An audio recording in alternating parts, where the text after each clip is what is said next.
Here's what's happening now after getting the shovels out this morning. We're still looking at flakes out there right now. Find out if this is going to do any damage as we head towards tonight's commute. Paula? Inside the lives of Syrians through the hands and eyes of a local doctor. No politics, just a passion to fix broken people. Up first, the battle over Michigan's Betsy DeVos on Capitol Hill, and Senate Democrats boycott confirmation hearings. First at 4 starts now. Live from downtown Detroit, Local 4 News First at 4 starts now. Good afternoon, everybody. I'm Karen Drew. First at 4, cabinet confirmation battles are raging on Capitol Hill, including a contentious vote for Michigan's Betsy DeVos, tapped to be Secretary of Education. Ultimately, the DeVos nomination squeaked by to the full Senate with a vote along party lines. Republicans sticking together to move her nomination forward. But Democrats boycotted votes on the president's picks to be Secretary of Health and Treasury. They're demanding more information on their financial backgrounds. Our Kimberly Gill is following the latest. And Kimberly, this boycott is pretty surprising. Yeah, Karen, it is surprising and unusual for one party to boycott confirmation votes. The delay comes 11 days after President Trump's inauguration as he tries to fill his cabinet. Congressman Tom Price of Georgia is nominated to lead the Department of Health and Human Services. This is a critical position as Congress looks to repeal the Affordable Care Act. Democrats have questions about some of his financial dealings, and they also have more questions for Steve Mnuchin. He's the nominee for Treasury Secretary. Throughout the process, Democrats have accused Mr. Trump and the Republicans of rushing these appointments through the process. Republicans blasted the boycott. You know, do we hate people so badly in this country because we differ with them that we can't even do our jobs? I think that's pretty pathetic. Now, Michigan Democrat Debbie Stabenow defended the boycott, saying both nominees will hold positions that directly affect people's lives and that the truth matters. Democrats also delayed a vote on Attorney General nominee Jeff Sessions one day after President Trump fired the acting Attorney General for not defending his new travel ban on several Middle Eastern countries. Now, the Senate did confirm Elaine Chao as Transportation Secretary. She's one of the few nominees to win praise from both Republicans and Democrats. Our coverage from the Capitol continues on Local 4 News at 5 and as always on clickondetroit.com. Until then, Karen, we'll send it back to you in the studio. All right. Thank you, Kimberly. President Trump will be making some big news tonight with his first pick for the United States Supreme Court. NBC News will have a special report on his pick to replace the late Justice Antonin Scalia, who died almost a year ago. You can see the announcement here on Local 4 and on clickondetroit.com. President Trump's travel ban on people from 7 largely Muslim countries is facing mounting legal pressure. In Dearborn, the American Arab Civil Rights League has just filed a suit challenging the president's executive order. The league says it's unconstitutional, and the suit is demanding that lawful permanent residents be permitted to return to the U.S. from the affected countries. A Detroit man originally charged with carjacking was sentenced to probation today after pleading guilty to a lesser charge. 21-year-old Dontanio Jones was one of 2 men charged with carjacking an 85-year-old grandmother at a gas station on Detroit's west side last September. He pled guilty to unlawfully driving away in a motor vehicle and other charges. Today, Jones was sentenced to 3 years of probation. A boutique hotel will open in downtown Detroit in a now empty building on the northeast corner of Woodward and Grand River. Instead of a groundbreaking, though, there was a wall breaking at what will become the Shinola Hotel of Detroit. The joint project of Shinola and Bedrock of Detroit aims to be a destination for travelers as well as Detroiters. Be a cozy hotel and 130 rooms, but it's going to serve as a place that not only people from out of town will come and business travelers, but also for locals. I mean, just a place that I think locals want to gather, whether they're staying here or just using some of the facilities or restaurants and all that. Renovations on the 80-story building begin later this year. The hotel is expected to open in late 2018. Time now for our first look at the forecast. So what are we going to expect this evening, Ben? Well, Karen, we're not quite done with the snow just yet. It is out there on 4 Live radar.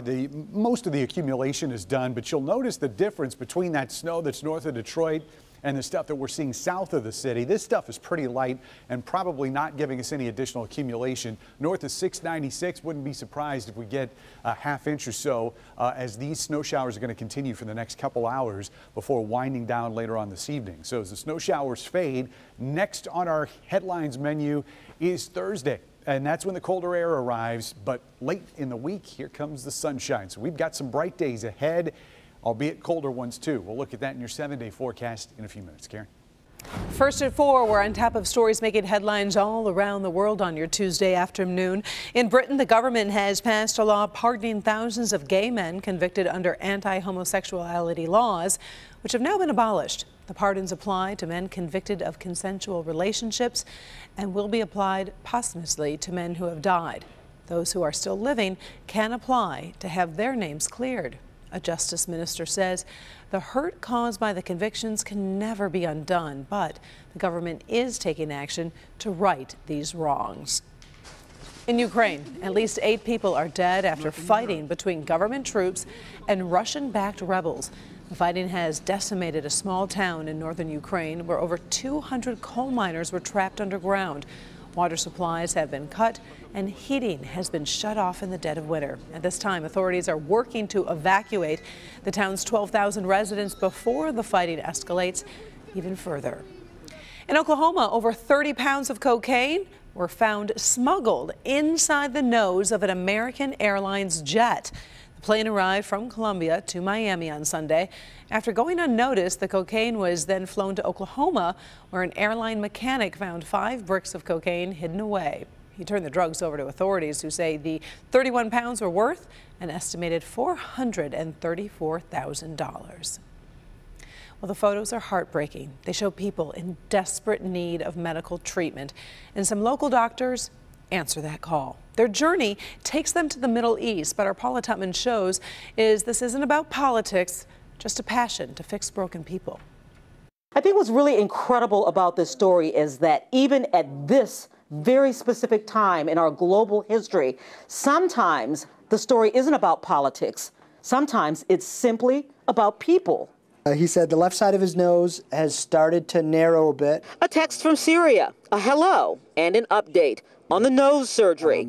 And the right side, he's still getting some good airflow. Not a nose job, but a nose reconstruction and replacement. Dr. Robert Deeb of Henry Ford Hospital was 50 feet from the Syrian border, a Syrian-American surgeon returning to the thread of his ancestry, his father's homeland, to heal, not politics, but people, broken for a variety of reasons. I really wanted to go there for the right reasons, which was to help people. Help children that have been affected by the conflict and try and see if we can make a difference. He was part of a 3-surgeon team, all from the region. Dr. Samer Al-Qadari, who's a reconstructive surgeon at Rush Medical Center in Chicago. And over here is Dr. Tamer Ghanem, who's a reconstructive surgeon here at Henry Ford Health System with me. All caring nothing about who was on what side of the conflict. Pure humanitarian. All were equal under the scalpel. So here's a young kid also with some burns along the side of the face and around the lip. Not all of the injuries are from war conflict, but many of them were. The lips, face, nose, eyelids, some neck surgery. The team performed 35 surgeries in 3 days. This was like a bomb where it goes off and then shrapnel is kind of disseminated. And though the trio traveled to and from the Turkish border town last October, the fixing and the healing doesn't end. It's continued by text message on a cold, snowy afternoon from the comfort of Michigan and the discomfort of knowing that a surgeon can fix bodies. But that's all. So we've stepped outside to finish the story. Karen, when people heard that these 3 Michigan surgeons, and all 3 are from Michigan, were going to be 50 feet from the Syrian border. They traveled 4, sometimes as many as 5 days to get there. And Dr. Deeb says that the thing that really struck him was even if they were not able to do a surgery, the people were so grateful and thankful to just be seen. It's nice to know that even in our small corner of the globe, we are helping others around the globe. Karen? Definitely something to be proud of. I know you can't predict the future. Do these doctors wish and hope to go back there at some time in the future? Well, they go all over the world. It just so happens that they were returning to the part of the world that's part of their ancestry. You know, I don't know. They know it's dangerous to go there, but they do have a passion to help people, and it seems like they're willing to go wherever they're needed. All right, Paula Tutman with a mission of healing. Thank you, Paula. Still ahead, first at 4, it is Walmart versus Amazon, and their battle just might save you time and money. Also, you probably know about swaddling babies, but why are some adults being wrapped up tight? It's the therapy some women are trying. We'll be talking about that. Hello, Doc. Hey, Karen, you know, many of us agonize over what we eat. Well, now new research shows you should also pay attention to when you're consuming those calories, timing your meals, and the impact on your health. That's next. The Righteous, coming up all new on Local 4 News at 5 and 6. Security cameras in Sterling Heights catching some very clear video of 4 women inside of a boutique stealing a purse, but this necessarily isn't the only place it's happened. And good health could, when you eat, be as important as what you eat. Dr. Frank McGeorge is here with the answer. Well, Karen, a new research review finds it definitely makes a difference to your heart, and it starts with the first meal of the day. We've all heard breakfast is the most important meal of the day, and it may be helpful when it comes to your heart. Researchers at Columbia University found people who eat breakfast are less likely to have high cholesterol and high blood pressure, while those who regularly skip breakfast face a higher risk for obesity and diabetes and are far less likely to get sufficient vitamins and minerals. That's just one finding in a new statement from the American Heart Association that examines the impact of when we eat, not just what we eat. The biggest problem? Americans are eating around the clock. Hectic schedules have more people snacking and fewer focusing on regular meals. In 2009, 59% of men and 63% of women reported eating breakfast, lunch, and dinner. That's compared to 73% and 75% back in the early 70s. Eating too late is also not great. Animal studies find eating too close to bedtime works against our body's circadian rhythm, and it might increase the risk of weight gain, diabetes, and heart disease. On the other hand, the statement says occasional fasting, anywhere from not eating for 12 hours overnight to fasting 1 day a week, may be helpful for weight loss and our heart health. Now, the statement also recommends mindful eating. That means planning out meals and snacks to make healthier choices and combat the problem of overeating that's triggered by emotions instead of hunger. Okay, I have to ask about the fasting. Why is that a good thing every so often for 12 hours? Well, you know, the new research is starting to suggest that if you drop your calorie intake for a period of time, you actually do lose a little bit of weight, and you do not make it up by overeating after the fasting period. So, in fact, it can actually be helpful. At least that's what the studies are showing. But don't do it too often. No. Okay. Thanks, Doc. Well, if you need health insurance, today is the last day to register for coverage under the Affordable Care Act. President Trump's Department of Health and Human Services recently pulled its advertising campaign, but the insurance marketplace is still open for business. Even though Congress is planning to repeal the program, you can still get coverage for this calendar year, but you must register today or you'll need to show a change in life status to qualify starting tomorrow. Well, Ben is back with what we can expect for the rest of our day, and it wasn't too bad out there today. I mean, slushy and messy, but not horrible. It felt more familiar. Yeah. It felt more like winter normally does in Michigan. Had these quick little clippers move through, and that's what we typically see. We do have some more snow in the forecast. Uh-oh. Yeah, but probably not going to get to these totals that we saw last night. A couple spots did hit the 4-inch range, 4.5 there in Monroe, officially at the airport, 4.3. Some 3-inch ranges here in Tecumseh, Manchester, and Whitmore Lake. A lot of folks in the 1 to 2-inch range, but as we told you at the top of the show, it is not done snowing yet, especially here north of Detroit, where we did pick up some of the lowest lowest totals from the overnight and early morning batch. Still going to be some snow showers that are going to last for the next couple hours. The only other area that we may want to watch is there could be a streak developing down here across Washtenaw, Lenawee, and Monroe counties, and we'll have to watch that carefully. Notice some green showing up on the radar. Most of that's to the south of us. Temperatures right now have warmed into the mid-30s, 36 right now in Detroit.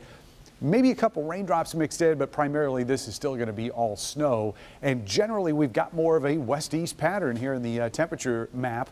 And not surprisingly, we're close to average when we see that happen. And that's what we can expect at least for the next couple days. Temperatures actually going below average as we finish out the rest of the week. So here's how the forecast shapes out tonight. And we, again, could be seeing another little batch of snow down here south of the city as we get overnight.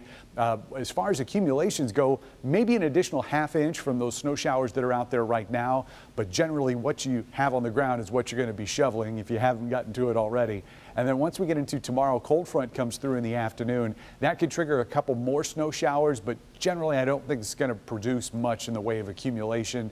Maybe a quick coating in some of those areas that got shoveled today, and that's going to be about it. The bigger impact is going to be what's behind that cold front, as we see temperatures falling back below average for this time of year. 29 tonight as the snow diminishes. Winds are going to stay on the light side. These are going to be high temperatures tomorrow in our 4-zone forecast. It's going to be the last time that we're going to see these numbers for a while. Mid-30s across the metro zone, 34 in the city, 35 downriver. South zone tomorrow. High temperatures anywhere from 36 in Luna Pier to 34 up in Belleville. Still have a lot of clouds around, obviously, so we're not going to see a huge range in these temperatures. 32 in Flint, 35 in Canton, Ann Arbor, you're going to be at 34 degrees, and some spots that may go below freezing will be up in Sanilac County, but I think we'll probably nudge up to 32 here in Marlette and Sandusky and stay in the mid-30s down closer to M59. As far as the snow shower chances, those are going to be in the afternoon tomorrow.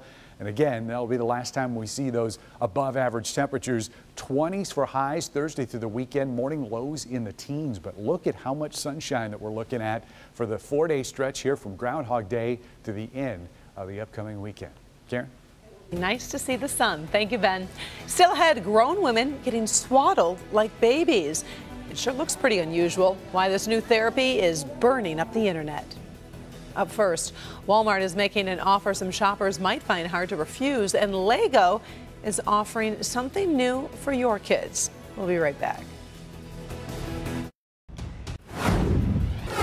Attention online shoppers, Walmart is taking on Amazon and you might be able to save some money. Walmart is now offering 2-day shipping to everybody. Now you must spend at least $35, but there are no fees and no membership program. Amazon Prime offers 2-day shipping and some other perks, but charges $99 a year. Do some comparison shopping and see what works best for you. Many of you may have children or maybe grandchildren obsessed with Legos. Well, now there is an app where they can share their Lego creations. The company is launching a social network called Lego Life. Children under 13 can share photos of their Lego projects and join building challenges. We're told it has some features to prevent online bullying, and only photos with Lego-related content can be shared. Right now, it's only available on smartphones. Okay. This story, I think, is pretty interesting. We've heard of swaddling babies, but in Japan, they're actually starting a new trend, and they're swaddling adults. They call it adult wrapping, and it's exactly what it sounds like. Organizers wrap adults in cloth and then roll them around to help loosen their muscles and their bones.